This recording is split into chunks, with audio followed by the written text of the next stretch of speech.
Master, welcome back again to our channel. Panibagong araw, panibagong kabanata na naman ang pagsumasamayin natin ngayong araw na ito. At kung bago ka sa ating channel, pag-click ang subscribe button and hit the notification bell para updated kayo sa ating mga susunod na videos. So mga Master, bago natin simulan ang ating kabanata ngayong araw na ito, huwag po sana natin skip yung ads mga Master, no, dahil malaking bagay na po yan sa ating munting channel. So simulan na natin kabanata ngayong araw na ito. Let's go! Kabanata 4671-4687. Kabanata 4671. Hindi ako kailanman napunta sa labanan sa walang bisa. Kahit na nilalabanan nila ang halimaw ngayon, ang endless na walang bisa ay napakalawak. Ang mga monsters na ito ay hindi kapani-pani, walang malaganap at sakupin ang bawat pagkakataon na salakayin ang anumang universo na kanilang nahanap. Kapag sinalakay nila ang isang universo, papatayin nila ang bawat buhay, na walang iniwan na mga nakaligtas. Pinag-isipan ni James, ano ang nangyari bago na itatag ang siyam na distrito ng Endlos. Zevil, ano sa palagay mo ang kasalukuyang sitwasyon? Tinanong ni James ang master ng dugo ng ninuno.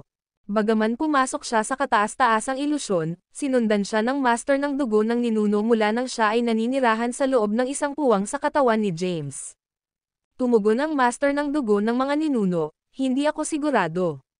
Si Endlos ay napakaraming mga misteryo.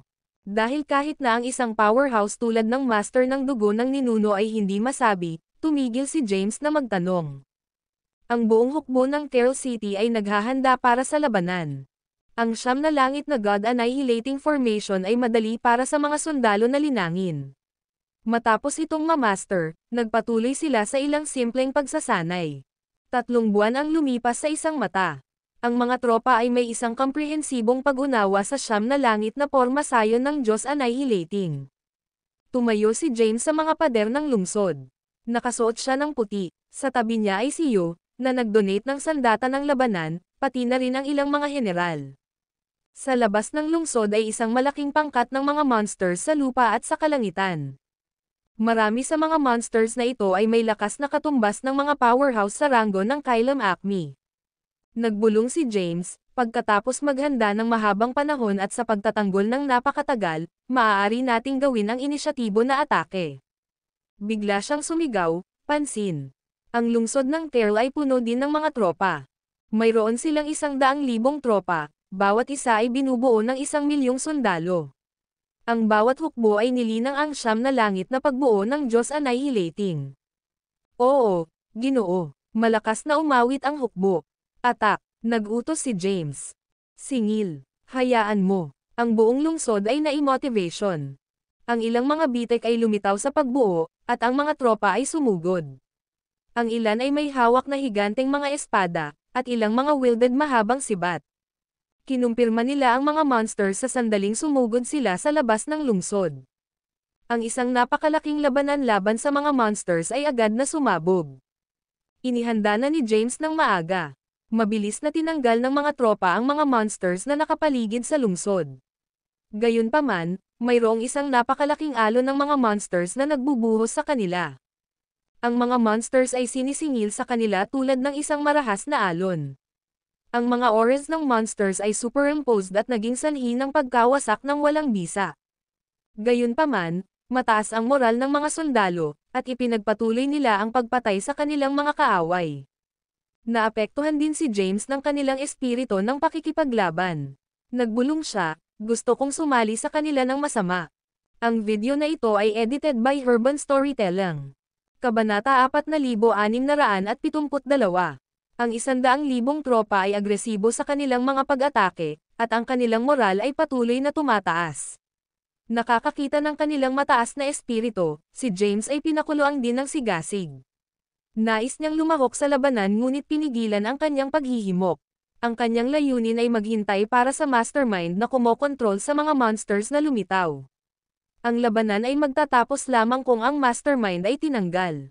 Pagkatapos, makumplito niya ang kanyang misyon. Tumayo si James sa mga pader ng lungsod at mahigpit na naobserbahan ang paligid, binibigyang pansin ang bawat galaw ng larangan ng digmaan. Sa tulong ng siyam na langit na likidong pagbuo ng Diyos, ang hukbo ay matapang at patuloy na singilin sa kanilang mga kaaway. Ang isang malaking bilang ng mga monsters ay pinatay. Gayunpaman, tila walang katapusan sa alon ng mga monsters. Marami pa ang ibubuhos sa kanila sa sandaling tinanggal nila ang isang batch ng mga monsters. Inilabas ni James ang kanyang banal na kahulugan, sinusubukan na makita ang pagtatapos ng mga monsters, ngunit sa halip ay natuklasan ang ilang mga itim na butas na libu-libong mga light year na malayo sa Tear City. Ang mga monsters ay patuloy na lumitaw mula sa mga itim na butas at natipon sa mga makapal na nakaimpake na grupo. Nagulat si James matapos ang pagtuklas. Paano nila papatayin ang napakaraming mga monsters na ito? Bukod dito, ang mga monsters ay patuloy na lumilitaw mula sa itim na butas. Sa kasamaang palad, hindi makita ni James kung ano ang nasa kabilang panig ng itim na butas. Gaano katagal ang huling labanan? Lumingon si James kay Yu. Sagot ni Yu, 3 panahon. Maraming mga powerhouse mula sa aming lungsod ang namatay sa labanan na iyon. Ito ang dahilan kung bakit hindi tiwala si Jarvis na talunin ang mga monsters sa oras na ito. Natutuwa kaming lumitaw ka upang mga siwa. Ang kanyang mga mata ay napuno ng pasasalamat. Kung hindi para kay James, ang nakaraang lakas ng Tear City ay hindi sapat upang labanan ang mga monsters na ito. Itinuro sa kanila ni James ang 9 na langit na pagbuo ng Diyos, na makabuluhang pagtaas ng lakas ng kanilang hukbo upang labanan ang mga monsters. Gayunpaman, si Yu ay nag-aalala pa rin.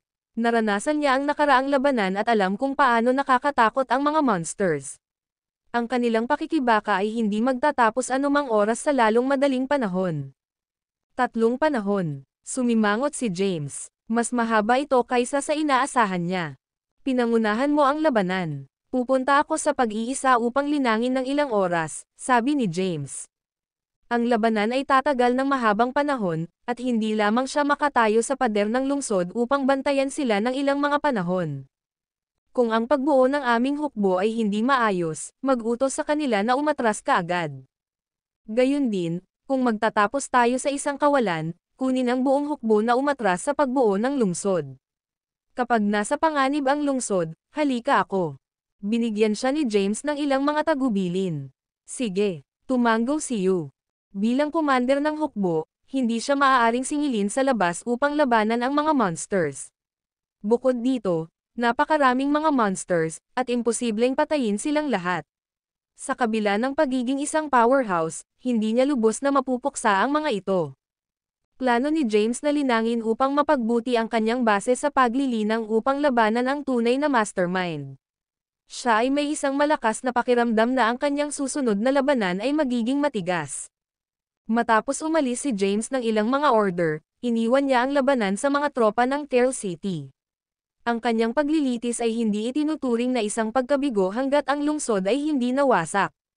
Bumalik si James sa back mountain ng Mount Tear.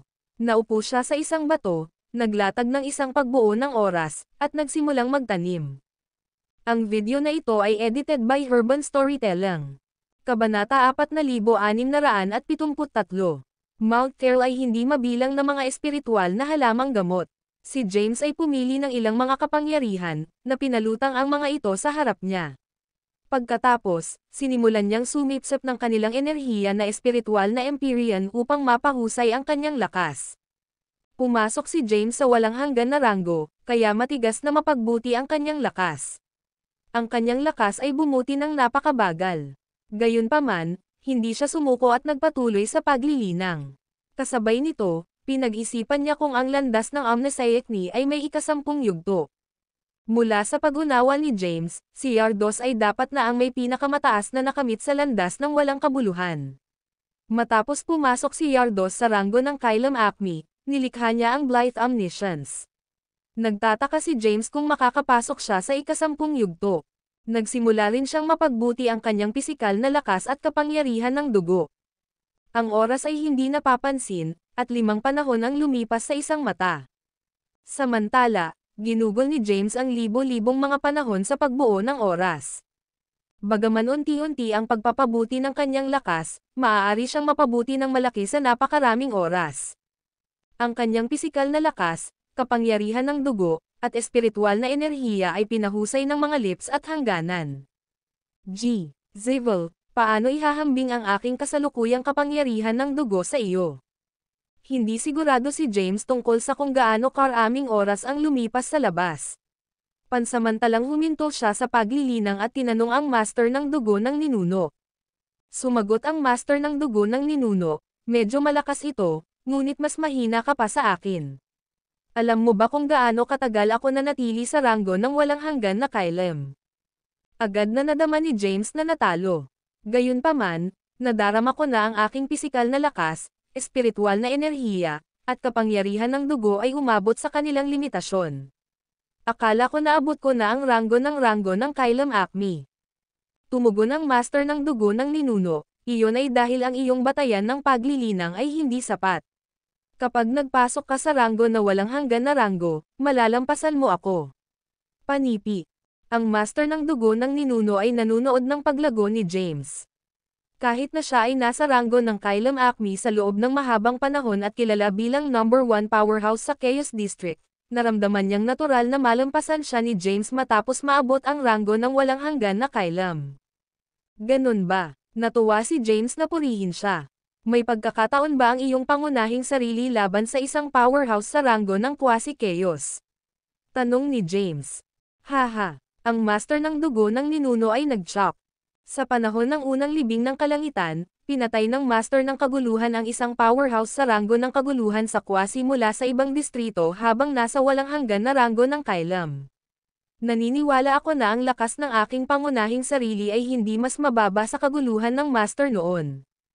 Agad na naintindihan ni James na ang pangunahing sarili ng master ng dugo ay maaaring pumatay ng isang powerhouse sa ranggo ng Quasi-Acme.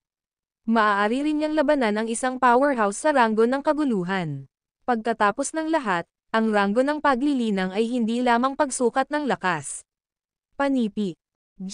James. Ang isang galit na tinig ay nagmula sa labas ng kanyang pagbuo ng oras. Kinalat ni James ang pagbuo at nakita ang isang babae na agad na nagmamadali sa kanya. Ang kanyang sandata ay nasira, at ang kanyang katawan ay natatakpan ng dugo. Nakakalat ang kanyang buhok, at tumingin siya na nakaranas ng masamang pinsala. Ang mga monsters ay naging mas malakas, at ang kanilang mga bilang ay nadagdagan. Ang aming mga tropa ay nakaranas ng matinding pagkalugi. Kami ay umatras sa Terrell City, ngunit malapit na silang lumabag sa lungsod. Panipi. Ang video na ito ay edited by Urban Storytelling. Kabanata 4674. News armor ay nasira, at mukhang nasa isang kakilakilabot na estado. Ang labanan ng Terrell City laban sa monsters ay nagpatuloy sa 5 panahon. Sa panahong ito, matapang na nakipaglaban ang mga sundalo sa mga kaaway kasama ang 9 na langit na pagbuo ng Diyos. Gayunpaman, maraming mga sundalo ang nagsakripisyo, at ang kanilang mga tropa ay bumaba sa mas mababa sa 10,000. Partikular na nabanggit ni James na huwag abalahin siya hanggang sa nasa panganib ang lungsod ng pagkawasak. Ngayon na ipinakita niyo, agad na alam ni James kung gaano kritikal ang sitwasyon. Tumango si James at sinabing, sige. Hayaan. Agad siyang lumitaw sa labas ng pader ng timog na lungsod. Maraming mga powerhouse ang natipon ng magkasama sa dingding ngunit nasugatan. Maging si Jarvis ay nag-iwan ng pag-iisa. Bagaman hindi siya ganap na nakuhang muli mula sa kanyang mga pinsala, lumahok siya sa labanan. Ang kanyang mga sugat ay lumala, at ang kanyang aura ay marupok, na tila nasa kamatayan. James. Ang wounded General sa Hope ay naibalik matapos makita si James na lumitaw. Si James ang dahilan kung bakit maaaring magpatuloy ang Terrell City para sa 5 panahon laban sa mga monsters na may kaunting casualty. Kung hindi para sa kanya, ang kanilang lungsod ay masira ng matagal. Si James ay tumango ng magaan bilang tugon sa mga general at tumingin sa labas ng lungsod. Ang mga monsters ay makapal na nakaimpake sa labas ng lungsod. Ang pangkalahatang lakas ng mga monsters ay napabuti ng malaki kumpara sa 5 panahon na ang nakakaraan. Ngayon, ang karamihan sa mga monsters ay nasa ranggo ng Quasi-Acme. Kabilang sa mga ito, medyo may ilang mga monsters sa ranggo ng Acme. Ang pagbuo ni James ay pasimang ipinagtanggol laban sa patuloy na pag-atake ng mga monsters. Bagaman malakas ang pagbuo, ang bilang ng mga monsters ay labis. Ang pagbuo ay dahan-daang basag sa ilalim ng patuloy na pag-atake. Sa kabutihang palad, ang pagbuo ay may kakayahang automatikong ayusin ang sarili. Kapag nabuo ang isang crack, mabilis itong pagsamahin. Sa kabila nito, ang pagbuo ay tatagal lamang ng ilang taon kung hindi gumawa ng hakbang si James. Pinakawalan ni James ang kanyang banal na kahulugan at naskan ang lungsod. Ang mga tropa ng Terrell City ay nasugatan at nakatuon sa paggamot. Kasabay nito, maraming mga magsasaka ang medyo mahina. Sa kasamaang palad, hindi nila nakayanan ang mga monsters sa labas. Ang buong lungsod ay masisira sa sandaling nilabag ng halimaw ang lungsod. Matapos masuri ang sitwasyon, inutusan ni James, ay aktibo ang Universal Sword Formation. Oo, Ginoo. Matapos matanggap ang order, agad na lumitaw si Jarvis sa itaas ng lungsod, at ang kanyang tinig ay lumubog sa buong lugar. Sunugin ang Genesis Stones, ay aktibo ang Universal Sword Formation. Ang isang malaking halaga ng mga bato ng Genesis ay inilibing sa loob ng ilang mga espiritual na bundok sa buong lungsod ng Terrell. Ang mga Genesis Stones na ito ay inihanda 5 panahon na ang nakaraan, at isang Kylum Acme na nagbabantay sa bawat lokasyon. Sa sandaling inisyo ang order, ang Kylum Acmens ay nagpakilos ng kanilang lakas at sinunog ang mga bato ng Genesis upang maisaaktibo ang pagbuo. Sa sandaling sinunog ang mga bato ng Genesis, isang malaking halaga ng enerhiya ang pinakawalan, at ang pagbuo ay isinaaktibo. Sa itaas ng kalangitan ng Terrell City, ang mga makapangyarihang lakas ng Tayback na naglalaman ng lakas upang patayin ang mga Kylum Acmens na natipon. Kamangha-manghang. Matapos madama ang energies ng Tayback, namangha si Jarvis, Yu, at ilang matatanda ng Mount Terrell. Alam nila na nag-set up si James ng isang malakas na porma sayon 5 panahon na ang nakalilipas. Gayunpaman, hindi nila alam ang lakas nito dahil hindi pa ito na isaaktibo. Ang video na ito ay edited by Urban Storytelling. Kabanata 4675. Pagkatapos ng universal na landas ng Tayback ay isinaaktibo, lumitaw ang hindi mabilang na energies ng Tayback. Ang bawat tao ay maaaring madama ang malakas na puwersa na nagtitipon sa itaas ng lungsod. Ang isang suntok mula sa enerhiya ng Tayback ay sapat na upang mapawi ang mga ito. Lahat ay lumingon kay James na may paghanga. Swoosh! Ang energies ng Tayback ay bumaril sa labas ng lungsod, at isang malakas na puwersa ang sumisid sa lugar. Ang mga monsters sa lugar ay napatay at agad na sumangga sa wala. Ang isang enerhiya ng Tayback ay maaaring pumatay sa mga monsters sa loob ng 1,000 light years radius. Hindi mabilang na energies ng Tayback ang bumagsak sa lugar, na patuloy na pinapatay ang mga monsters sa labas ng lungsod. Gayunpaman, ang mga monsters ay patuloy na lumitaw mula sa mga itim na butas. Tila sila ay pinalala at patuloy na nagmamadali patungo sa lungsod ng mabilis. Marami pang mga monsters ang lumitaw sa labas ng walang laman na bukid at binaha ang lugar. Matapos nilang punan ang puwang, sinaktan at pinunasan sila ng mga energies ng Tayback. Ang mga tagay ay sumabog mula sa loob ng mga pader ng lungsod. Nararamdaman ng mga magsasaka ang labanan sa labas ng lungsod at puno ng pag-asa. Lahat ay nalubog sa kagalakan, na iniisip ang Universal Sword Formation ay makatipid sa kanilang lungsod. Gayunpaman, si James ay sumimangot sa kanyang mukha. Ang universal na pagbuo ng Tayback ay malakas ngunit may limitasyon. Ang Terrell City ay may limitadong mga bato sa Genesis. Kapag natupok ang mga kapangyarihan ng Genesis Stones, hindi sila magkakaroon ng sapat na enerhiya upang maisaaktibo ang pagbuo. Imposibleng mapanatili ang pagbuo ng lakas ng mga powerhouse. Tinanong ni James, ilan ang mga Genesis Stones na mayroon tayo sa reserba?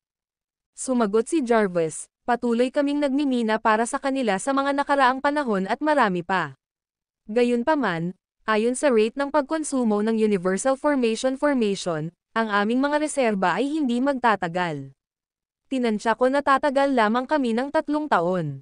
3 taon. Sumimangot si James. Tinansya niya ang pagbuo ay maaari lamang mapanatili sa loob ng halos 5 taon kasama ang mga powerhouse ng Terrell City. Ang mga magsasaka ay maaaring mabawi at magpatuloy sa pagbuhos ng lakas sa pagbuo. Ang lungsod ay bahagya na hawakan sa loob ng 7 hanggang 8 taon.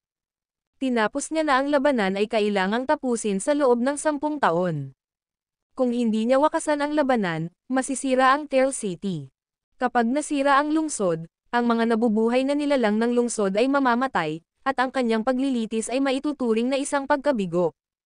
Inilabas ni James ang kanyang banal na kahulugan at sinuri ang mga itim na butas sa malayo. Hindi niya maiintindihan kung ano ang lampas sa mga itim na butas, ngunit alam niya na kinakailangan na ipasok ang mga ito upang malutas ang labanan. Marahil ang mastermind ay nagtatago sa loob nito. Matapos ang isang maikling pag-iisip, sinabi ni James, patuloy na protektahan ang pagbuo ng lungsod. Pupunta ako sa labas ng lungsod upang subukang masira ito. Bago ako bumalik, protektahan ang lungsod ng buong lakas. Huwag hayaan silang masira ang lungsod. Naririnig mo ba ako? Si James ay same time na naglabas ng isang order. Desidido na sinabi ni Jarvis, "Oo, Ginoo. Maglalaban tayo upang maprotektahan ang lungsod sa aming buhay. Kailangan nilang hakbangin ang aking patay na katawan upang sirain ang lungsod." Panipi.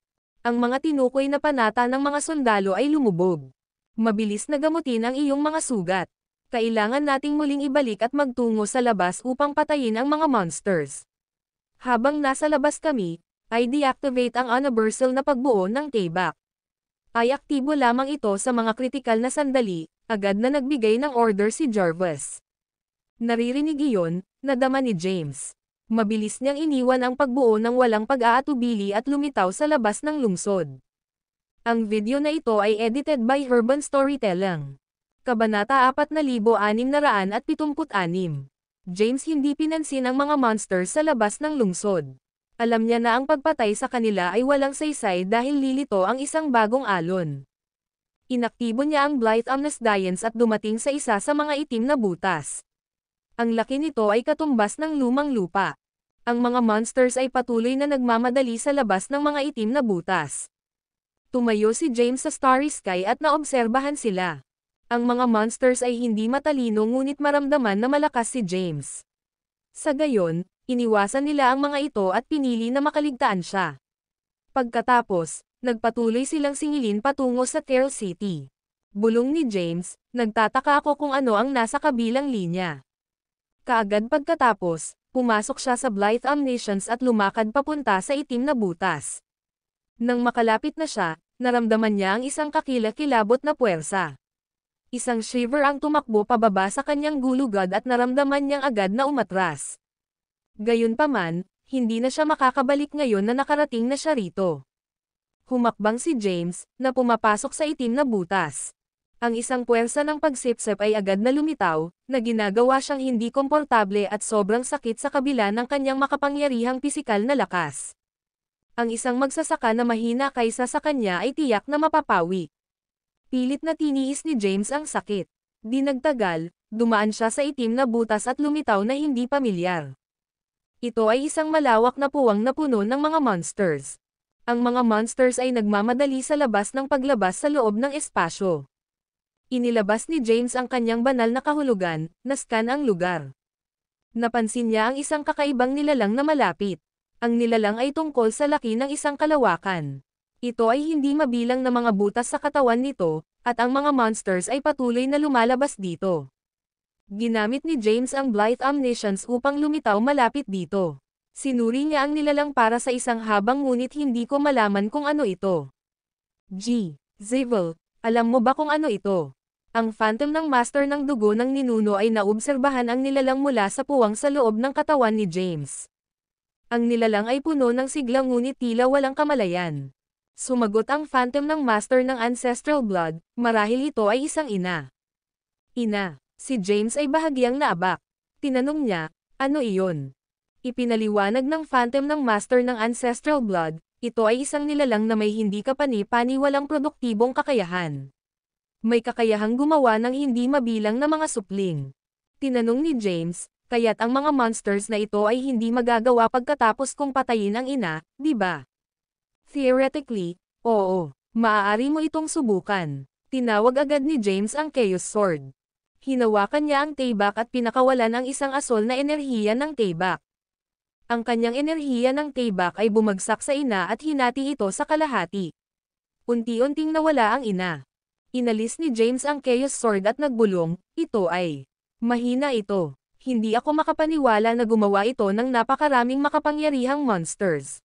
Pagkatapos magsalita, pinakawalan ni James ang kanyang banal na kahulugan.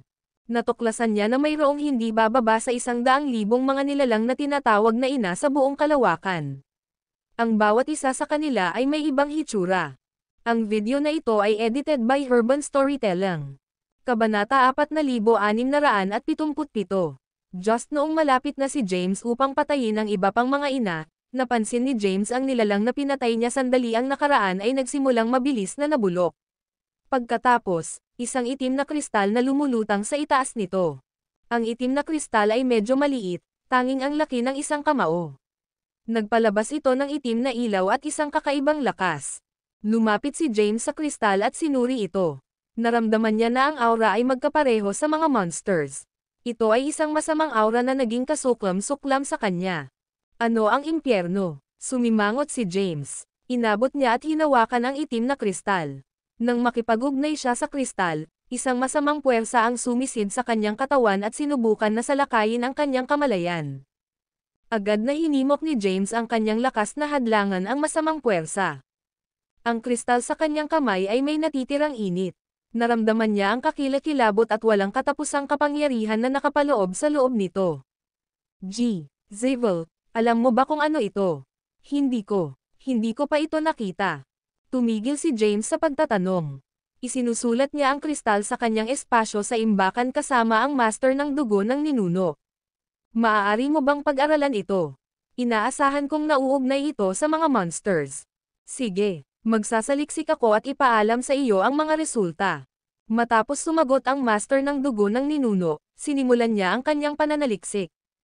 Samantala, matatagpuan ni James ang isa pang ina at mabilis na nawasak ito ng Chaos Sword. Kahit na ang mga nilalang na ito ay maaaring mag-breed ng malakas na supling, sila ay walang kapangyarihan at may mahina na panlaban. Kaya, si James ay may kakayahang madaling patayin sila. Matapos patayin ang ina, nakakuha si James ng isa pang itim na kristal. Hindi siya sigurado kung ano ang itim na kristal, ngunit ang enerhiya na naglalaman nito ay sagana. Inalis ito ni James. Nagpakita siya sa buong puwang at patuloy na pinatay ang iba pang mga ina. Ang bilang ng mga ina ay nabawasan, at ang mga monsters na lumilitaw ay bumagal din. Ang krisis ng Terrell City ay higit sa 1 beses na pinapatay ko ang lahat ng mga ina na ito. Ang unang pagsubok ay mas madali kaysa sa naisip kong mangyayari. Kung alam kong napakadali, pupunta ako kaagad dito at nakumpleto ang paglilitis, bulong ni James. Bigla, nakaramdam siya ng isang mapanganib na aura na papalapit sa kanya. Mabilis niyang itinapon ang Blight Omniscience at umatras sa malayo. Sa sandaling umalis siya, lumitaw ang isang figure na may mahabang tailback at bumagsak sa puwang. Tiningnan ni James ang hiwa na walang bisa at ang figure na lumitaw mula sa malayo. Nagdilim ang kanyang ekspresyon, at tinanong niya ng malamig, ikaw ba ang mastermind sa likod ng lahat? Ikaw ba ang gumawa ng mga ina na ito? Ano ang sinusubukan mong makamit sa pamamagitan ng paglikha ng napakaraming monsters? Hindi ko inaasahan ang isang tao mula sa Terrell City na sapat na makarating dito. Ang malabo na figure ay unti-unting natukoy sa isang tao na nakasuot ng itim na balabal. Ang tao ay may isang napaka-ordinaryong hitsura. Gayunpaman, ang aura na naglalabas mula sa kanyang katawan ay hindi kapani-pani walang nasira at hindi komportable si James. Sino ka? Ikaw ba ang extraterrestrial demon? Sumulyap si James sa lalaki. Hindi siya sigurado kung ang kanyang pagsubok ay isang kaganapan na nangyari sa nakaraan o isang ginawa lamang na ilusyon. Gayunpaman, mariing naramdaman niya na ito ay isang kaganapan ng nakaraan. Nais niyang malaman ang pinagmulan ng tinatawag na monsters. Hehe, ang lalaki ay nagpakawala ng isang nakapangangilabot na pagtawa. Pagkatapos, nagsimula siyang mag-atake. Itinaas niya ang kanyang kamay at sinampal ang kanyang tailback. Ang energies ng tailback ay agad na nakapaligid kay James. James ay dumating sa hindi kilalang puwang at natagpuan ang kanyang sarili na nahaharap sa malakas na swordsmanship ng extraterrestrial demon. Ang energies ng tailback ay agad na nakapaloob kay James at nabuo ang isang selyadong puwang, na katulad ng isang mundo ng tailback. Nadama ni James ang isang kakilakilabot na puwersa at presyon sa loob ng kalawakan. Hindi makaya ang puwersa, ang kanyang katawan ay bumagsak mula sa kalangitan. Ang ilang mga bagay sa lupa ay agad na nawasak ng kanyang pagkahulog. Agad na pinalakas ni James ang lakas ng kanyang libong mga landas na banal na katawan at pilit na nilabanan ang presyon. Pagkatapos, naaktibo niya ang Blythe Omniscience at umalis sa lugar. Rumble. Sa sandaling nakatakas siya, sumabog ang lugar. Lumitaw si James sa likuran ng extraterrestrial demon at inikat ang Chaos Sword. Gayunpaman, ang kanyang tibak ay bumagsak ng isang afterimage. Ang extraterrestrial demon ay lumitaw na sa malayo. Kahit na pinalayas ni James ang Blythe Omniscience at maaaring lumipat sa espasyo ng walang tunog, nakita siya ng extraterrestrial demon na kaagad pagkatapos niyang muling maibalik at dodged ang pag-atake. Malakas siya. Ang video na ito ay edited by Urban Storytelling. Kabanata 4678. Agad na nakilala ni James ang lakas ng extraterrestrial demon. Ang extraterrestrial demon ay mas malakas kaysa sa Verde Academy's Winona. Kahanga-hanga, isang malamig na tinig ang nagmula sa malayo. Ang extraterrestrial demon ay nabigla sa lakas ni James. Sumingit si James. Agad siyang lumitaw malapit sa extraterrestrial demon. Pagkatapos, itinaas niya ang kanyang kamay, pinakawalan ang mga makapangyarihang lakas ng tibak at maraming mga inskripsyon. Ang mga energies ng tibak at mga inskripsyon ay pinagsama upang makabuo ng isang malakas na mundo ng tibak. Hindi pinigilan ni James laban sa kanyang kalaban. Ang mundo ng tibak ay nabuo kasama ang universal na sining ng tibak at ang kapangyarihan ng kanyang libong mga landas na banal na katawan.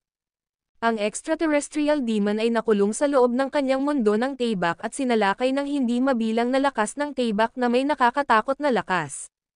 Ang extraterrestrial demon ay kumalas sa kanyang mahabang tibak at nilabanan ang mga pag-atake. Boom! Ang mga pagsabog ay sumabog sa buong mundo ng tibak. Break. Ang aura ng extraterrestrial demon ay biglang nag-skyrocketed, at isang maliwanag na ilaw ng tibak ang sumabog at pinukaw ang energies ng tibak sa paligid niya. Pagkatapos, lumipad siya patungo sa kalangitan sa isang pagtatangka upang masira ang mundo ng tibak. Pinanood ni James ang lahat na nagbukas sa pagkabigla. Alam niyang hindi siya gagawa ng mabuti at mabilis na ihagis ang siyam na tinig ng kaguluhan. Ang isang mahiwagang alon ng tunog ay dumaan sa Chaos Sword, na nagbabago sa isang enerhiya ng Sonic Sword. Isang kakaibang tunog ang sumasalamin sa buong mundo ng tibak. Ang unang Sonic Sword energy, na naglalaman ng kapangyarihan ng unang tono ng siyam na tinig ng kaguluhan, ay sumabog sa ulo ng extraterrestrial demon. Itinaas ng extraterrestrial demon ang kanyang mahabang tibak upang maparry ang pag-atake. Creak. Ang kanyang mahabang tibak ay basag, at nagdusa siya ng isang nakakatakot na backlash. Ang kanyang katawan ay nahulog mula sa kalangitan at bumagsak sa lupa. Di nagtagal, isa pang Sonic Sword energy, na naglalaman ng kapangyarihan ng pangalawang tono ng siyam na tinig ng kaguluhan, na binaril sa kanya. Ang extraterrestrial demon ay agad na tumayo at sinisingil sa Sonic Sword energy. Ang video na ito ay edited by Urban Storytelling. Kabanata 4679. Ginamit ng extraterrestrial demon ang lahat ng kanyang lakas upang pigilan ang pangalawang enerhiya ng Sonic Sword. Boom! Dalawang makapangyarihang puwersa ang nag-clash. Ang mahabang tibak ng extraterrestrial ay agad na nabasag, at sinuportahan niya ang isa pang backlash. Naglabas siya ng isang bibig ng dugo. Ang ikatlong Sonic Sword energy ay nahulog.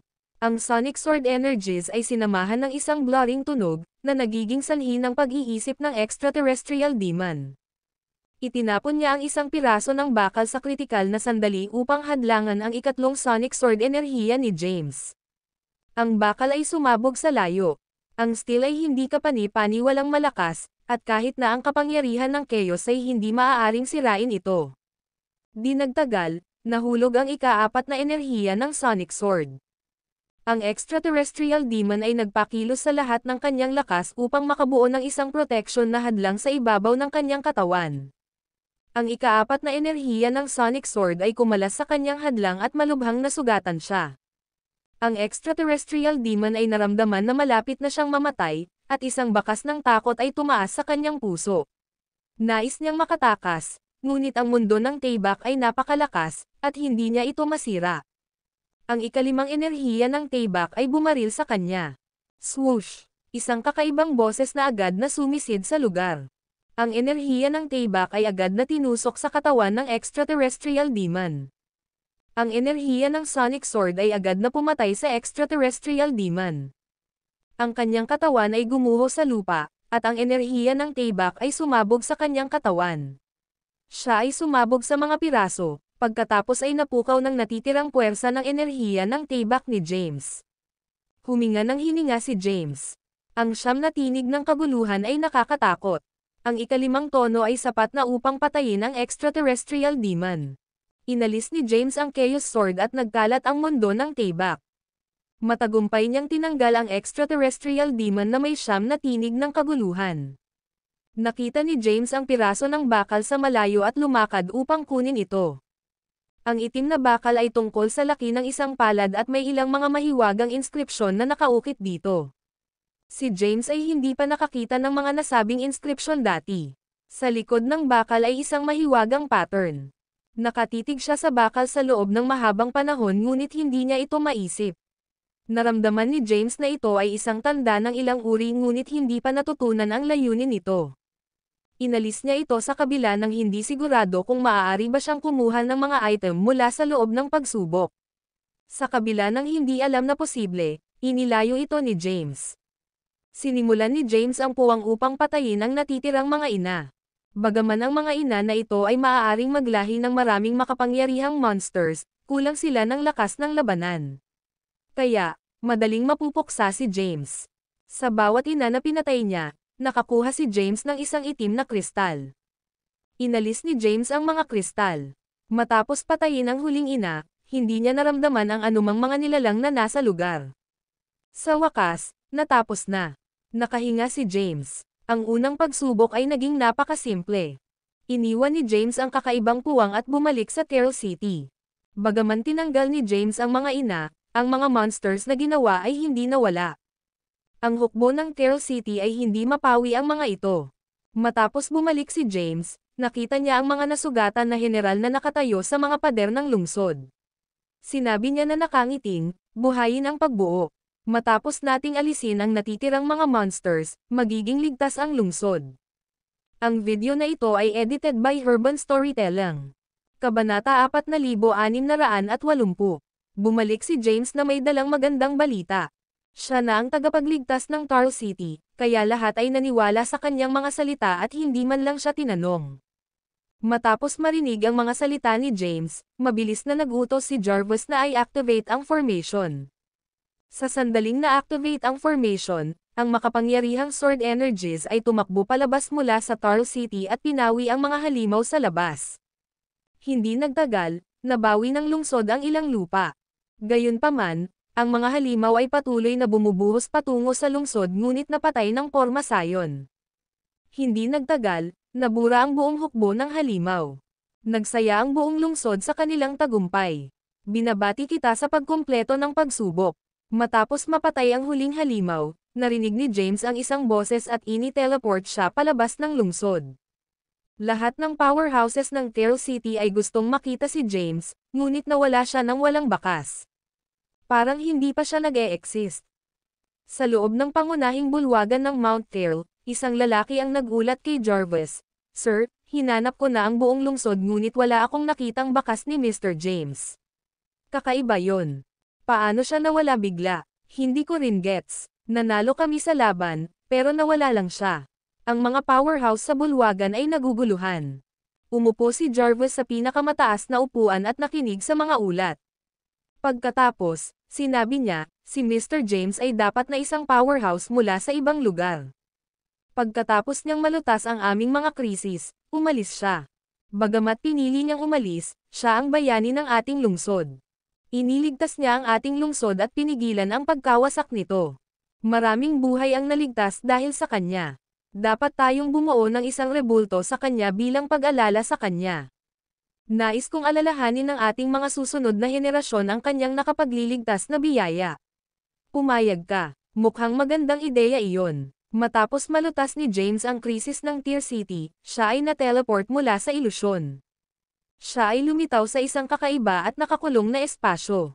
Maliit ang espasyo at halos libu-libong metro lamang ang lapad. Pinagmasdan ni James ang paligid. Napapaligiran siya ng mga mahiwagang pader na bato na may kakaibang ukit. Bumulong siya, anong uri ng pagsubok ang maaaring mangyari sa maliit na nakakulong na lugar na ito? Ano ang dapat kong gawin para makapasa sa pagsubok at makaalis? Biglang umalangaw-ngaw ang isang boses. Welcome sa Infinite Chamber. Laming-galinga si James sa paligid, sinusubukang hanapin kung saan nanggaling ang boses. Gayunpaman, hindi niya matukoy ang may-ari ng boses. Parang isang programa na magsasalita lamang kapag may dumating na buhay. Ang pangalawang pagsubok ay medyo simple. Dapat mong maunawaan ang lahat ng naitala sa mga pader ng bato sa loob ng isang tinukoy na oras. Pagkatapos mong maunawaan ang lahat, magbubukas ang mga pader na bato. Kung hindi mo naiintindihan ang lahat sa loob ng partikular na oras, ang pagsubok sa iyo ay ituturing na isang pagkabigo. Ang iyong limitasyon sa oras ay 5 epoch. Maaari kang mag-set up ng time formation para mag-aral. Naintriga si James. Nagtataka siyang tumingin sa mga pader na bato. Ang mga mahiwagang inscription ay nakaukit sa mga dingding na bato. Ang mga ito ay tulad ng mga nakasulat na linya, na ginagawang mahirap maunawaan sa loob ng maikling panahon. Ang video na ito ay edited by Urban Storytelling. Kabanata 4681. Ang TL ay may maraming oras upang pag-aralan kung maaari akong gumamit ng isang pagbuo ng oras. Dapat madali para sa akin na maunawaan ang lahat sa 5 panahon.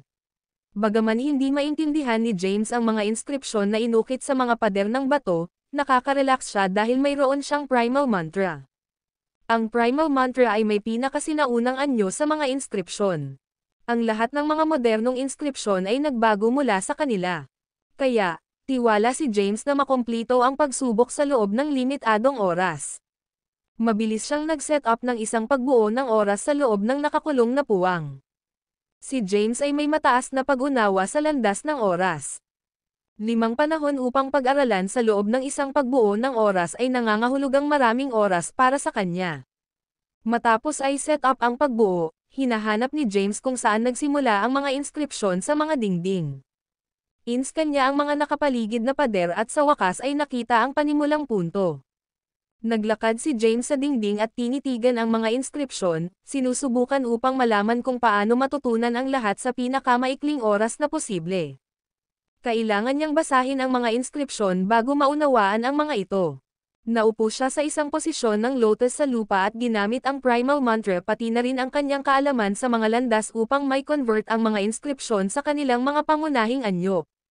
Pagkatapos, sinubukan niyang gamitin ang primal mantra upang makilala ang mga salita. Gayunpaman, kahit na ginamit na niya ang kanyang mga kapangyarihan sa landas upang may convert ang mga nakaukit na mga inscription sa kanilang pinakasimpleng anyo, wala sa kanila ang matatagpuan sa loob ng primal mantra. Si James ay walang pagpipilian kundi upang subukan ang isa pang pamamaraan. Sinimulan niya ang pag-convert ng mga inscription ng primal mantra sa mas komplikadong mga form, sinusubukan na tumugma sa kanilang iba't ibang mga form sa mga larawang inukit sa mga dingding. Sa kasamaang palad, ang kanyang mga pagsisikap ay walang saysay. Parehong ang kanyang mga pagtatangka upang matukoy ang mga inskripsyon ay nabigo. Sa palagay ko hindi ito gagana. Kailangan kong pag-aralan ang mga inskripsyon mismo. Itinigil ni James ang kanyang mga aksyon at sinimulan ang pag-upo ng kanyang talino para sa isang bagong pamamaraan. Marami siyang oras sa pagbuo ng oras, kaya't hindi siya nagmamadali. Nag-isip siya, nagtataka ako kung ano ang naitala sa mga pader ng bato. Maaari ba itong maging isang supernatural na kapangyarihan o isang pamamaraan ng paglilinang? Nakatitig si James sa unang inskripsyon, na binubuo ng ilang mga linya na naghahanap. Matapos ang pagtuon sa inskripsyon, bigla itong umunlad sa isang komplikado at mahiwagang inskripsyon. Ang pagbabagong anyo ay nangyari sa isang split segundo, ngunit nakuha ni James ang buong proseso. Ipinikit niya ang kanyang mga mata at sinuri ang proseso, sinusubukan upang mahanap ang mga nakapirming patakaran ng pagbabagong anyo ng inskripsyon. Hanggat maaari niyang makita ang isang pattern, magagamit niya ang primal mantra upang matukoy ito. Si James ay nakaupo sa lupa, at parang ang oras ay nagyelo sa paligid niya. Sa wakas, bigla, binuksan ni James ang kanyang mga mata. Nakita niya agad ang hindi mabilang na mga pagkakaiba-iba ng mga unang inskripsyon. Ano ang isang mahiwagang inskripsyon? Huminga ng malalim si James upang pakalmayan ang kanyang sarili. Pagkaraan nito, tinangka niyang matukoy ang kasunod na mga inskripsyon. Nakita na niya ang isang pattern habang pinag-aaralan ang pagbabagong anyo ng unang inskripsyon, kaya madali ang pag-aaral ng mga huling inskripsyon. Pinag-aralan ni James ang mga inskripsyon ng paisa-isa. Di nagtagal, lubos niyang naintindihan ang lahat na nakaukit sa pader ng bato. Natuklasan niya ang mga inscription ay ginamit upang maitala ang isang malakas na pamamaraan ng paglilinang na tinatawag na Tenfold Realms Transcendent Sutra. Gayunpaman, ang Tenfold Realms Transcendent na si Sutra ay may pagtutugma ng supernatural na kapangyarihan na tinatawag na Tenfold Realms Transcendent Art. Ang pader ng bato ay nagsabi na ang bawat isa sa 10 distrito ay may sagradong scroll na naglalaman ng isang lihim na pamamaraan ng landas. Matapos linangin ang 10 mga diskarte sa landas, maaari silang may fuse sa 10 beses na Realms Transcendent Art. Bumagsak si James sa pagtuklas at nagbulong, kaya't ang 10 distrito ay talagang may isang sagradong scroll bawat isa, na naglalaman ng malakas na mga lihim na pamamaraan.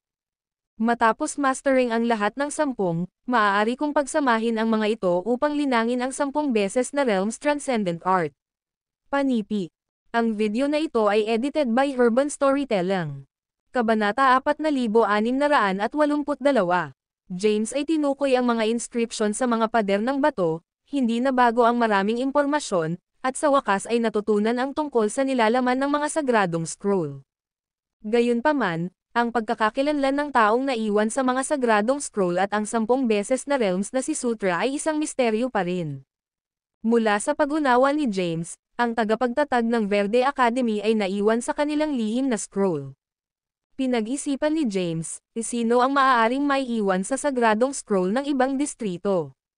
Pinagsama niya ang impormasyong natipon niya kasama ang kanyang mga karanasan sa unang pagsubok at pinaghihinala ang maraming mga mahahalagang kaganapan ang dapat nangyari sa Endlos na walang bisa. Ang mga susunod na henerasyon ay walang kabuluhan sa kanila dahil ang mga kaganapang ito ay sadyang tinanggal. Huff, huminga ng malalim si James matapos na makarating sa isang haka-haka ng sitwasyon. Ngayon na nalaman niya ang nilalaman na naitala sa mga dingding ng bato, kailangan niyang linangin ang 10 beses na Realms Transcendent Sutra. Agad na nagpunta si James. Ang Tenfold Realms Transcendent Sutra ay hindi kapani-paniwalang malalim at komplikado. Kahit na naiintindihan ni James ang mga inskripsyon, mahirap ang pag-aaral ng pamamaraan ng paglilinang. Hindi nais na mag-aaksaya anumang oras, sinimulan din ni James na mapagbuti ang kanyang lakas. Nais niyang maabot ang isang mas mataas na taas sa permanenteng walang hanggan na ranggo upang maging mas kakilakilabot kapag siya ay naging isang Kailam Akmin. Dahan-dahan ang oras habang nilinang si James. Ang kanyang lakas ay unti-unting napabuti, at isang malabong ningning ang lumitaw mula sa kanyang katawan. Ang ningning ay sumisipsip ng enerhiya na espiritual na Empyrean sa paligid niya, na pinapayagan siyang pinuhin ito sa kanyang sariling lakas. Pagkaraan ng ilang oras, sa wakas ay nagkaroon ng paunang pag-unawa si James ng 10 beses na Realms Transcendent Sutra. Nagulat siya na ang kanyang bilis ng pagsipsip at pagpino ng Empyrean na espiritual na enerhiya ay umunlad matapos na maunawaan ang 10 beses na mga realms na transcendent na si Sutra. Noong nakaraan, ang kanyang pag-unlad sa permanenteng walang hanggan na ranggo ay medyo mabagal. Ito ay nadagdagan ng 10 beses na may lamang isang pangunahing pag-unawa sa 10 beses na Realms Transcendent Sutra. Kung lubusang maunawaan niya ang 10 beses na Realms Transcendent Sutra, ang kanyang bilis ng paglilinang ay 100 beses ng mas mabilis. Kamangha-manghang, namangha si James sa Tenfold Realms Transcendent Sutra's powers. Hindi niya inaasahan na makakuha ng tulad ng isang mahusay na pamamaraan ng paglilinang habang hinahamon ang kataas-taasang ilusyon. Matapos niyang masters ang 10 beses na Realms Transcendent Sutra, maaari niyang mapabuti ng malaki sa permanenteng walang hanggan na ranggo at lumalakas ng mas malakas sa isang napakaikling panahon. Sa pag-aakalang siya ay patuloy na lumalaki sa rate na ito, magagawa niyang labanan ang mga nangungunang powerhouse sa siyam na distrito ng Endlos ng walang oras. Tumahimik si James at patuloy na nakatuon sa pagpapabuti ng kanyang lakas. Libo-libong mga panahon ang lumipas sa pagbuo ng oras. Ganap na naintindihan ni James ang Tenfold Realms Transcendent Sutra, at ang bilis ng paglilinang ay 100 beses ng mas mabilis. Bagaman nais ni James na magpatuloy sa paglilinang, mayroon siyang iba pang mga bagay na dapat gawin sa labas ng mundo. Kinalat niya ang pagbuo ng oras at natagpuan na 4 na panahon lamang ang lumipas sa labas. Marami pang oras bago ang deadline ng paglilitis. Inscan niya ang mga nakapaligid na pader at nakita ang mga inscription na unti-unting kumukupas. Matapos mawala ang mga inscription, nahulog ang mga pader, at isang bagong daanan ang lumitaw sa harap niya. Lumapit si James sa daanan ng walang pag-aalangan. Ang video na ito ay edited by Urban Storytelling. Kabanata 4683. Ito ay isang maliit na lugar na may 100 metro lamang. Ang mga mahiwagang pader ng ilaw ay nakapaligid sa kanya. Sa likod ng mga ilaw na pader ay kumpleto ang kadiliman, at hindi makita ni James kung ano ang nakatago sa loob nito. Maligayang pagdating. Isang boses ang lumusot sa lugar. Alam ni James na ang paghahanap ng may-ari ng boses ay imposible, kaya hindi na siya nag-abala sa pagsubok. Maingat siyang nakinig, naghihintay para sa mga sumusunod na tagubilin. Kasalukuyan ka sa isang bilangguan sa kaisipan. Ang pagsubok ay napakasimple. Ang kailangan mo lang gawin ay makalabas sa bilangguan ng kaisipan. Para sa pagsubok na ito, walang limitasyon sa oras. Bilangguan ng kaisipan. Kailangan ko lang makatakas upang maipasa ang paglilitis. Si James ay bahagyang naabak. Tiningnan niya ang mahiwagang ilaw na pader na nakapaligid sa kanya ng mga pagdududa. Lumapit siya, tinangkang dumaan ito upang umalis. Gayunpaman, lumitaw ang isang kakilakilabot na puwersa at hinarang siya sa pagsulong. Ang hindi inaasahang puwersa ay sumabog kay James, at nahulog siya sa lupa. Ang kanyang panloob na mga organo ay nagdusa mula sa epekto, na nagdulot sa kanya ng isang bibig ng dugo. Tumayo si James mula sa lupa sa isang estado ng disheveled. Pinunasan niya ang dugo mula sa kanyang mga labi at sinuri ang mga ilaw na pader sa paligid niya. Ano ba ang lugar na ito? Paano ako aalis? Bago subukang umalis muli, si James ay may gawi sa kanyang mga pinsala. Kapag nakabawi siya, sinubukan niyang umalis sa ibang direksyon. Gayunpaman, ang mga resulta ay pareho, at siya ay nasugatan muli. Ginamo ni James ang kanyang mga sugat at gumawa ng isa pang pagtatangka. Paulit-ulit niyang sinubukan na dumaan sa mga ilaw na pader ngunit hindi ito mapakinabangan. Matapos ang maraming mga nabigo na pagtatangka, sumuko siya. Naupo siya sa isang posisyon ng lotus sa gitnang lugar at tinitigan ang mga ilaw na pader sa paligid niya. Nagbulong siya, ito ba ay katulad sa isa sa mga pagsubok sa landas ng ANAKLY Awakening? Naalala ni James ang kanyang paglilitis sa landas ng makalangit na paggising, kung saan siya ay natrap sa loob ng isang yungib sa bundok na walang hanggan. Agad niyang pinaghihinalaang ang mga pagsubok ay magkatulad. Mabilis niyang pinalma ang kanyang isip at naisip sa kanyang sarili, dahil tinawag itong bilangguan sa kaisipan, karamihan ay may kinalaman sa aking lakas sa pag-iisip. Marahil ay may iwan ako pagkatapos mapabuti ito. Bukod dito, ang Blight Omniscience ay lubos na naapektuhan ng lakas ng kaisipan ng isa. Ako ay isang paunang pag-unawa sa Blight Omniscience ngayon, kaya kung pinagkadalubhasaan ko ito, walang makakapigil sa akin. Kasabay nito, ginamit niya ang pagkakataon upang mapagbuti ang kanyang base sa paglilinang. Ang oras ay lumipas ng hindi mahahalata. Tinanggal ni James ang lahat ng nakakagambalang mga saloobin. Kalmado at malinaw ang kanyang isip. Unti-unti, nawala ang kanyang pangunawa sa oras at pandama. Ang kanyang base ng paglilinang ay patuloy na bumuti, at lumakas siya sa paglipas ng panahon.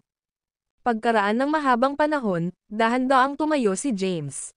Naglakad siya patungo sa mga ilaw na pader at madaling dumaan ng walang anumang mga hadlang. Sa susunod na sandali, nakarating siya sa isang bangin sa isang hindi pamilyar na lugar. Mabilis na nascan ni James ang kanyang paligid. Naramdaman niya si Whale at ang iba pang mga powerhouse mula sa Verde Academy. Siya ay lubos na masaya dahil ang ibig sabihin nito ay matagumpay niyang naipasa ang 3 mga pagsubok. Ang video na ito ay edited by Urban Storytelling. Kabanata 4684. Nakita din ng mga powerhouse ang pagbabalik ni James at agad na lumitaw sa likuran niya. Tumalikod si James at napansin ang mga powerhouse ng Verde Academy na nakatayo sa hagdanan ng bato, hindi makalapit sa bundok habang hinaharang ng isang mahiwagang hadlang ang kanilang landas. Lumakad siya at tiningnan ang mga powerhouse na nakatayo sa harap niya. Pagkatapos, lumingon siya sa whale at sinabi na nakangiting, "Hindi kita nabigo, tama, Sir Whale."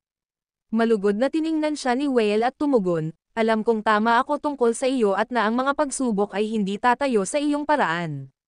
Sa isang mapagmataas na hitsura, lumingon si Whale sa iba pang mga powerhouse ng Verde Academy at sinabi, "Kinukuha ko ito walang tatutol sa kanya bilang pinuno ng Tempest ngayon, di ba?" Wala sa mga powerhouse ng Verde Academy ang tumugon. Matagal nang gumugol si James sa kataas-taasang ilusyon at kahit na isang mas pinalawig na oras sa loob ng kanyang pagbuo ng oras. Mabilis niyang naramdaman ang oras ngunit natagpuan na ilang daang taon lamang ang lumipas sa totoong mundo. Katulad sa landas ng langit na paggising, ang paglipas ng oras sa loob ng mga ilusyon ay naiiba sa totoong mundo. Nagsalita muli si Whale, "James, mayroong silid sa aklatan sa ilalim ng bangin. Malalaman mo ang aming sagradong scroll sa pinakamataas na sahig ng silid aklatan. Naipasa mo na ang mga pagsubok at nakuha ang pagiging karapat-dapat na basahin ang sagradong scroll. Maaari kang pumunta at suriin ito ngayon. Kung napalampas mo ang pagkakataong ito, dapat kang dumaan muli sa mga pagsubok. Tandaan na mababasa mo lang ito sa loob ng silid ng aklatan at hindi mo ito mailalabas." Masayang-masaya si James. Alam na niya na ang sagradong scroll ay naglalaman ng isang pamamaraan ng landas.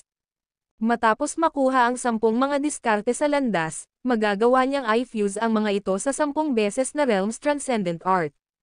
Hindi niya napigilan ang kanyang kaguluhan at hindi maiwasang magtanong, ano ang naitala sa sagradong scroll. Umiling-iling si Whale at sumagot, "Hindi ako sigurado. Marami sa aming mga powerhouse ang nabasa nito bago, ngunit napakalalim para sa alinman sa atin na lubos na maunawaan ito. Kahit na ang mga makakabasa nito ay maiintindihan lamang nito ang 1/10 nito." Tumigil si James sa pagtatanong at umikot. Naglakad siya papunta sa bangin at sumulyap. Bigla, nawala siya at muling nabuo sa kanyan. Nakita niya ang isang mahiwagang manor na may 9 na sahig. Lumapit siya sa saradong gate sa unahan niya nang walang pag-aalangan. Nang makalapit na siya, nakabukas ang gate. Naglakad si James at nakita ang isang matatandang lalaki sa paglilinis ng bakuran. Naglakad siya, hinawakan ang kanyang mga kamao, at magalang na sinabi, "Masayang makilala ka, Ginoo. Ako si James Caden." Tumigil ang matatandang lalaki at sumulyap kay James. Pagkatapos, ipinagpatuloy niya ang pagwawalis ng mga nahulog na dahon at sinabing, "Sige. Maaari mong basahin ang lahat sa silid ng aklatan. Gayunpaman, hindi ka pinapayagan na kunin ang mga ito." Nagpapasalamat si James, "Salamat, Ginoo. Mayroon bang limitasyon sa oras?" "Hindi. Maaari kang manatili hanggat gusto mo." Pagkatapos magsalita, ang matandang lalaki ay lumakad papunta sa likuran ng bahay kasama ang kanyang walis. Mabilis na tumungo si James sa silid ng aklatan at umakyat sa pinakamataas na sahig, kung saan nakita niya ang isang rack ng libro na may isang ordinaryong mukhang sinaunang scroll. Naglakad siya, kinuha ito, at pinagsama ang scroll. Bigla, ang mga mahiwagang beam ay sumabog mula rito at naging mga mahiwagang inskripsyon. At a glance, napagtanto ni James na ang mga inskripsyon ay magkapareho sa mga ginamit upang maitala ang Tenfold Realms Transcendent Sutra sa panahon ng kanyang pangalawang pagsubok. Ang video na ito ay edited by Urban Storytelling. Kabanata 4685. James ay nag-aral na ng mga katulad na inskripsyon sa panahon ng kataas-taasang ilusyon at madaling maunawaan ang mga nilalaman ng sagradong scroll. Nilinis niya ang kanyang isip at buong puso na isawsaw ang kanyang sarili sa pagbabasa ng sagradong scroll. Habang nagbabasa, hindi niya sinasadya na isinagawa ang 10 beses na Realms Transcendent Sutra. Di nagtagal, natapos ni James na basahin ang sagradong scroll. Pagkaraan nito, nakaupo siya sa isang posisyon ng lotus sa sahig at patuloy na gumanap ng pamamaraan ng landas na naitala sa loob ng sagradong scroll. Unti-unti, ang kanyang lakas ay nagbago sa isang bagong kapangyarihan. Nagbulong si James, "Verde Power. Gumawa ako ng isang bagong kapangyarihan pagkatapos ng paglilinang ng pamamaraan ng landas mula sa sagradong scroll. Ts posible na maaari kong linangin ang 10 uri ng mga kapangyarihan pagkatapos malaman ang mga diskarte sa landas ng 10 sagradong scroll. Pagkatapos, sa pamamagitan ng pagsasama-sama ng mga ito, makakakuha ako ng 10 beses na Realms Transcendent Art. Ang kapangyarihan ng distrito ng Verde ay tinatawag na Verde Power.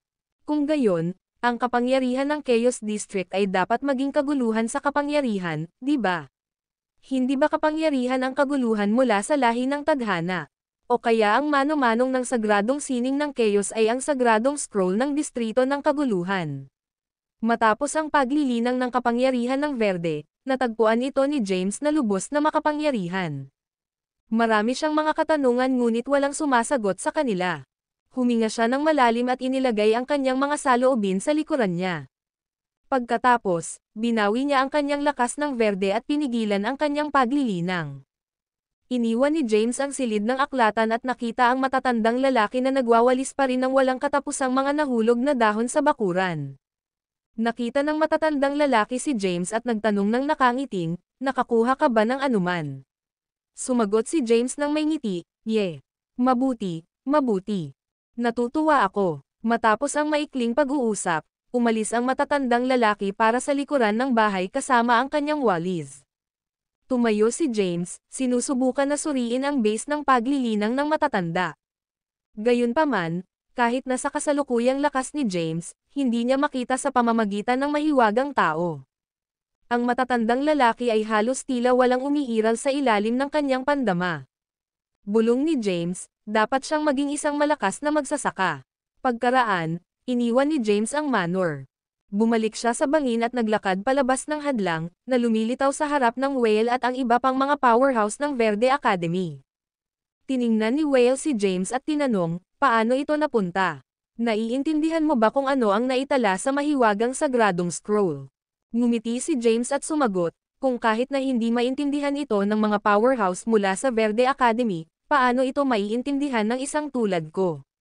Matapos tumugon, hinawakan ni James ang kanyang mga kamay sa iba pang mga powerhouse ng Verde Academy. Bumalik na, "Sir Lothar, mga matatanda." Inalis ni Lothar ang kanyang kamay at sinabing, "Naipasa mo na ang mga pagsubok at magiging susunod na pinuno ng Tempris. Tumayo ka bilang isang pantay na tus, kaya hindi na kailangang mapanatili ang mga formalidad sa amin. Dapat kang bumalik sa iyong tirahan upang maghanda.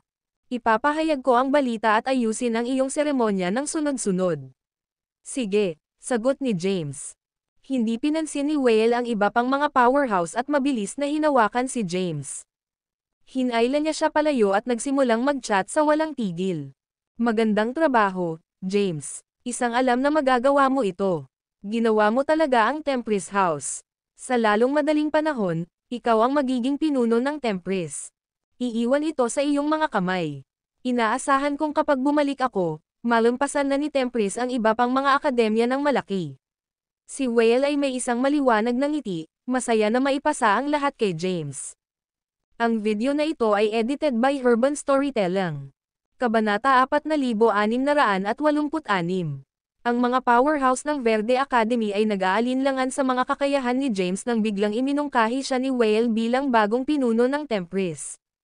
Gayunpaman, pinatunayan ni James ang kanyang lakas sa pamamagitan ng pagdaan sa mga pagsubok at nakuha ang kanyang sarili ang mga kwalifikasyon bilang bagong pinuno ng Tempris. Ngayon, kahit na kinilala siya ni Lothar, di nagtagal, inihayag ni Lothar na si James ang magiging susunod na pinuno ng Tempris. Ipinatawag din niya ang mga kilalang figure sa buong distrito ng Verde upang lumahok sa seremonya ng sunod-sunod na James. Bumalik si James sa kanyang tirahan sa isang espiritual na bundok sa bahay ng Tempris. Umupo siya sa bakuran ng kanyang manor at 4 na alagad mula sa Tempris House. Ang 4 sa kanila ay nakapaligid kay James at naligo siya ng pag-ulam. Si Whale ay nakaupo sa gilid at sinabi ng walang tigil, "Matapos makumpirma ang petsa ng seremonya ng iyong sunod-sunod, opisyal na maging pinuno ka ng Tempris. Maraming mga espiritual na bundok sa bahay ng Verde, ngunit marami sa kanila ang nasakop ng mga miyembro ng iba pang mga bahay." Tumahimik siya at nagbuntong hininga. Pagkatapos, nagpatuloy siya, na nagsasabing, "Pagkatapos mong maging ulo, dapat mong patuloy na lumalagong Tempris House. Kumalap ng higit pang mga alagad kung kaya mo. Wala kaming mga kinakailangan para sa aming mga alagad maliban sa pagkakaroon ng mabuting moral. Gayun din, Dapat mong mabawi ang pag-aari ng mga espiritual na bundok na sinakop ng iba pang mga bahay. Nais kong bumalik sa isang maunlad na bersyon ng Tempris. Bahagya si James. Ang pangunahing layunin niya sa pagiging pinuno ng Tempris ay ang basahin ang sagradong scroll ng Verde Academy. Nabasa na niya ang sagradong scroll, nakuha ang pamamaraan ng landas, at nilinang ang kapangyarihan ng Verde. Wala siyang oras upang pamahalaan at palawakin ang Tempris House. Maghintay ka rito. Pupunta ako sa walang hanggan na bato. Pagkatapos magsalita, umalis si Whale sa bakuran. Haha, magiging matanda na ako. Kailangan mong hanapin ako sa hinaharap, James. Kami ay isusulong sa mga matatanda, ngunit medyo mahina pa rin kami. Ang mga alagad mula sa iba pang mga bahay ay tiyak na magagalit tungkol dito. Kailangan mong protektahan kami mula sa kanila. Ang mga kapatid na Lind ay walang katapusang nagchat. Si Zinnia at Sunday, sa kabilang banda, ay ngumiti ng mahina. Nag-isip si James. Dumating siya sa Verde Academy upang makahanap ng isang tahimik na lugar upang linangin. Hindi niya inaasahan na alisan ng takip ang mga lihim ng 10 distrito, at hindi niya naisip na makuha ang isang mahusay na kayamanan. Nagsimula siyang mag-isip tungkol sa kung paano makalabas sa kanyang kasalukuyang sitwasyon. Tiningnan ni James ang 4 sa harap niya at sinabi na nakangiting, "Kapag ako ay naging pinuno ng Tempris, ang 4 sa iyo ay magiging mga matatanda. Sa hinaharap, ang Tempris House ay umaasa sa iyo ng 4. Ako ay magbibilang sa 4 sa iyo upang matulungan akong makamit ang kagustuhan ni Sir Whale." Sure bagay. Magre-recruit ng mga alagad sa lalong madaling panahon. Natuwa ang mga kapatid ng Line. Itinaas ni Sunday ang isang espiritual na pagkain sa mga labi ni James at sinabi na nakangiting, "Gusto mo ba ng isang Empyrean berry? Kailangan mo ba akong umupo sa iyong kandangan at pakainin ka?" "Hindi salamat." Inikat ni James ang kanyang kamay, kinuha ang Empyrean berry mula sa Sunday, at nilamon ito. Tinukso siya ni Yusef, na nagsasabing, "Paano rin ang pagpapakain sa akin?"